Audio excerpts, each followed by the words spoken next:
Dans cette rue commerçante d'un quartier populaire de la ville de Tmara, la fièvre acheteuse du Ramadan est bien perceptible et l'excitation qui précède ce mois sacré en ferait presque oublier à certains que nous sommes toujours en période de confinement.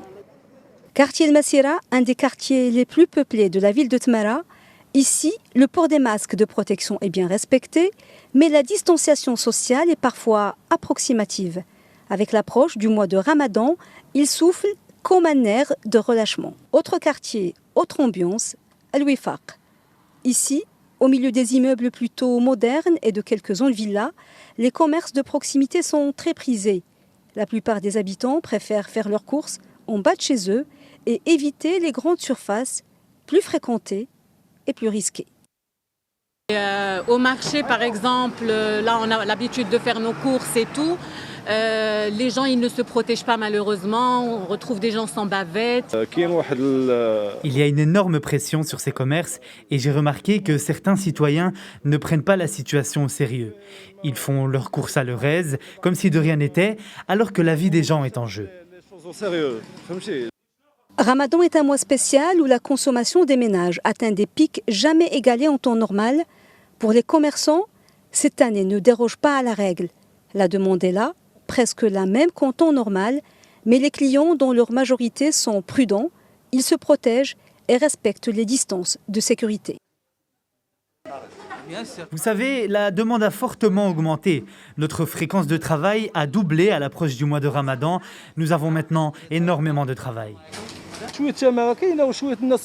D'habitude, c'est assez calme, sauf à certains moments, lorsque les clients arrivent tous d'un coup. Il y a donc énormément de pression, on fait au plus vite pour les servir.